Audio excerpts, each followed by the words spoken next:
Selamat siang kepada Pak Dr. Tunggul Siombing MA selaku dosen mata kuliah Pancasila.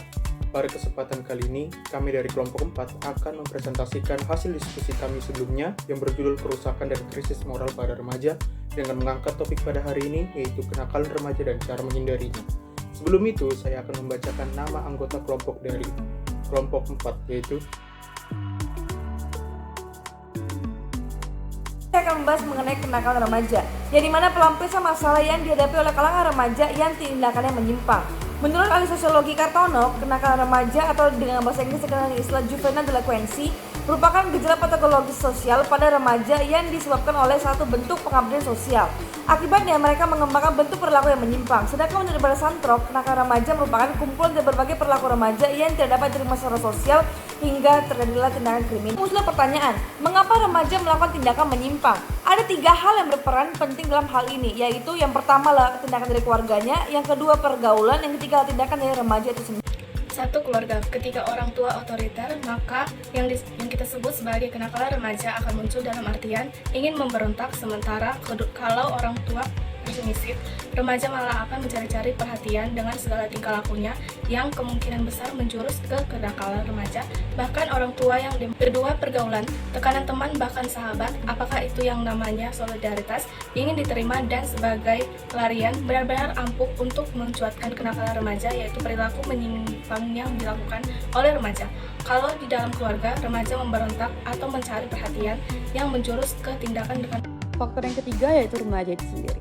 Pada hakikatnya, seorang remaja itu sering sekali menarik perhatian orang tuanya ataupun teman-temannya dengan cara melakukan hal yang dapat memuaskan dirinya sendiri, baik dalam hal positif ataupun dalam hal negatif. Namun, hal ini dapat dihindari karena bukankah apapun hal yang berdampak negatif yang terjadi di luar sana dapat kita hindari apabila di dalam diri remaja tersebut tertanam bahwa hal tersebut tidak baik dan hanya memuaskan dalam waktu singkat saja. Maka dengan menanamkan hal tersebut, seorang remaja itu tidak akan bisa terjerumus ke dalam jurang.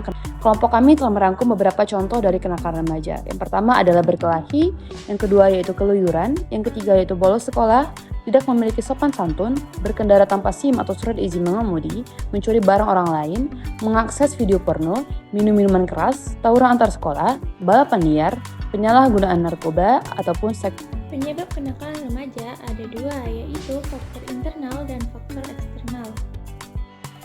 Faktor internal. Krisis identitas. Kenakalan remaja dapat dipicu oleh krisis identitas di mana mereka mempertanyakan dan mencari jati diri mereka sendiri.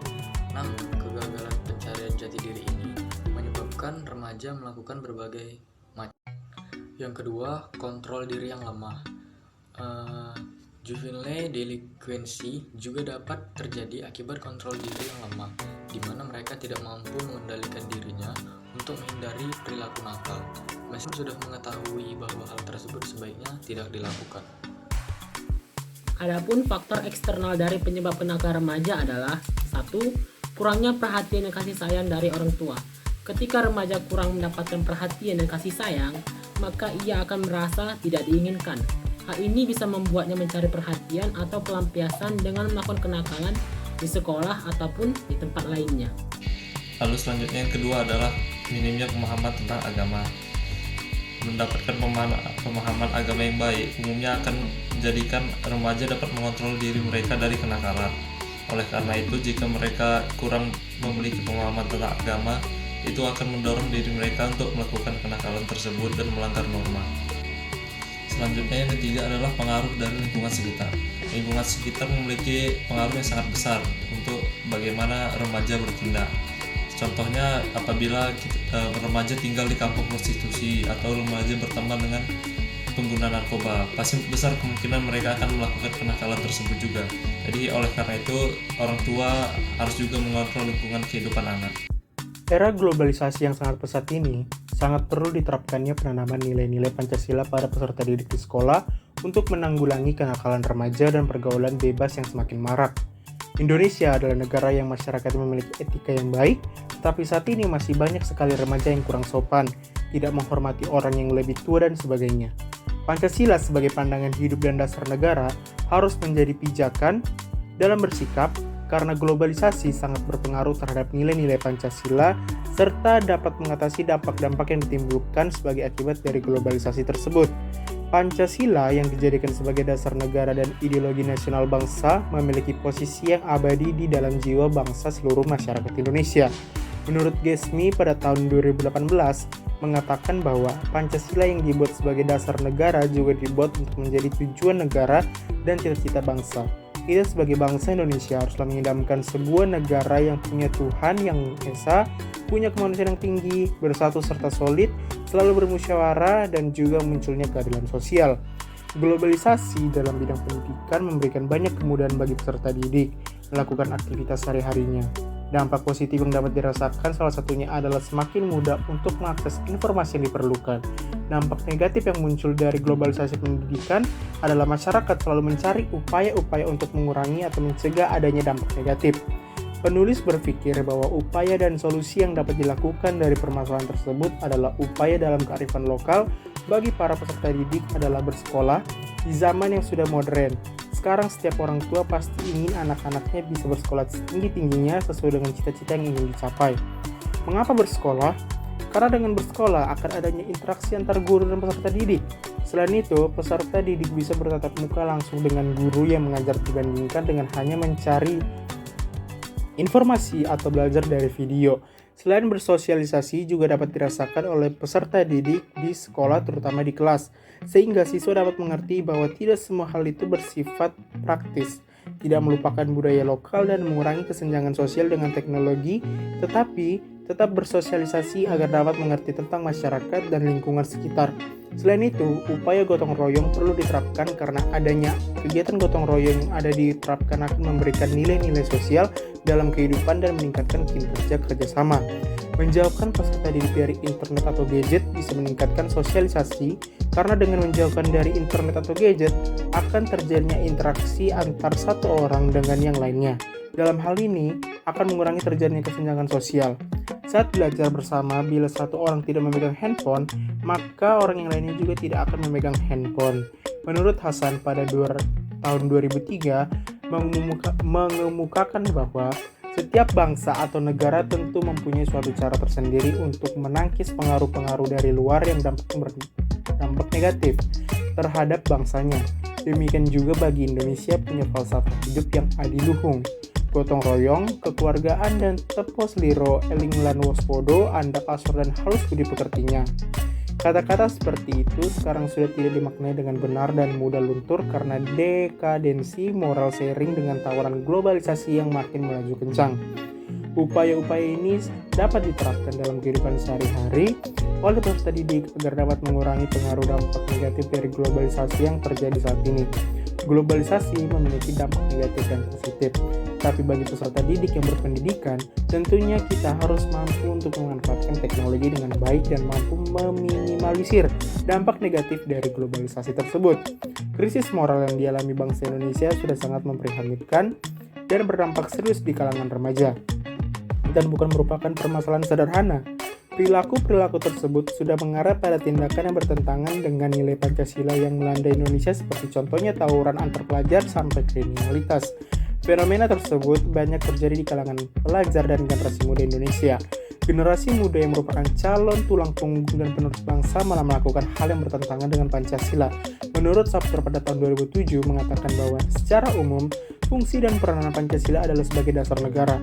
Hal ini mengandung arti bahwa Pancasila digunakan sebagai dasar untuk mengatur penyelenggaraan ketatanegaraan yang meliputi bidang ideologi, bidang politik, bidang ekonomi, bidang sosial budaya, dan bidang pertahanan keamanan. Fungsi dan peranan Pancasila sebelumnya telah kita kenal yaitu sebagai berikut. Jiwa bangsa Indonesia, jika kepribadian bangsa Indonesia, sumber dari segala sumber hukum, perjanjian luhur bangsa, pandangan hidup yang mempersatukan bangsa Indonesia, cita-cita dan tujuan seluruh bangsa Indonesia, dan satu-satunya asas dalam kehidupan berbangsa dan bernegara, modal pembangunan. Generasi muda akan kehilangan fungsinya sebagai penerus bangsa jika hal negatif tersebut terus berlangsung dan tidak dicegah. Lunturnya nilai-nilai Pancasila sebagai pedoman hidup berdampak pada tingkah laku yang tidak mengindahkan ketuhanan, kemanusiaan, persatuan, kerakyatan, dan keadilan. Dengan adanya kasus tersebut, jika diteruskan pasti akan menjadikan bangsa Indonesia semakin mengalami keterpurukan, sehingga penanaman nilai-nilai Pancasila di lingkungan sekolah itu sangatlah penting karena penanaman nilai-nilai Pancasila sangat erat kaitannya dengan pendidikan karakter peserta didik. Hal tersebut akan membentuk pribadi peserta didik agar kelak menjadi manusia dan warga negara Indonesia yang baik. Sebagai warga negara Indonesia, kita tentu ingin mencapai tujuan dan cita-cita bangsa Indonesia yang sudah ditetapkan dalam pembukaan Undang-Undang Dasar 1945. Untuk mencapai tujuan tersebut, kita bisa mewujudkannya sendiri. Kita harus bersama-sama dengan warga negara Indonesia lainnya untuk mewujudkan tujuan dan cita-cita bangsa Indonesia itu. Bentuk kebersamaan dengan warga negara Indonesia yang lain bisa dilakukan salah satunya dengan bentuk kerjasama dalam suatu organisasi. Dengan bergabung dalam suatu organisasi, kita dapat mencapai tujuan yang telah ditetapkan bersama. Dalam organisasi, para anggota tidak bekerja sama-sama, tapi bekerja sama untuk mencapai tujuan bersama. Tentunya masing-masing anggota mempunyai tugasnya yang berbeda untuk mempermudah dalam mencapai tujuan yang diharapkan. Cara mengatasi kenakalan remaja. 1. Menerapkan aturan dan konsekuensi. Dalam cara mengatasi kenakalan remaja masa kini, ajaklah anak berdiskusi mengenai peraturan yang Anda terapkan beserta konsekuensinya. Berikan juga ia pengertian bahwa aturan tersebut dapat melindunginya dari perbuatan yang akan merugikan diri sendiri. Jadi untuk cara mengatasi kenakalan remaja, bisa dengan cara menanyakan apa yang terjadi kepadanya. Ketika remaja melakukan kenakalan, orang tua juga cenderung akan menghakimi anak tersebut. Namun sebaiknya tanyakan terlebih dahulu pada anak mengenai apa yang terjadi kepadanya. Hal ini akan membantu Anda memahaminya dan membuatnya merasa diperhatikan. Cara selanjutnya bisa dengan cara meluangkan waktu. Terkadang sebagian orang tua tidak memiliki waktu yang cukup untuk anak. Padahal anak membutuhkan perhatian dan kasih sayang. Jadi luangkanlah waktu untuk mendengarkannya bercerita dan memberi solusi atas masalah. Yang keempat, hindari bersikap kasar dan mencela. Bersikap kasar dan mencela anak hanya akan membuatnya menjauhi Anda. Apalagi remaja memiliki perasaan yang lebih mudah tersinggung, jadi hindari melakukan hal tersebut dan bicarakan dengan baik-baik apabila terjadi juvenile delinquency. Yang kelima yaitu berkonsultasi kepada psikolog. Jika perbuatan nakal remaja kemungkinan dipicu oleh masalah psikologisnya, orang tua dapat mengajaknya untuk berkonsultasi dengan psikolog. Dengan begitu, Anda juga akan dapat memahami apa yang terjadi dalam diri anak, dan jangan sampai perbuatannya semakin merugikan diri sendiri maupun orang sekitar. Selain orang tua, guru maupun masyarakat sekitar juga harus peka terhadap berbagai contoh kenakalan remaja. Nasihatilah mereka untuk menjauhi perbuatan yang melanggar norma dalam masyarakat sehingga masalah ini dapat diminimalisir. Berakhir sudah presentasi kami, atas perhatiannya saya ucapkan terima kasih.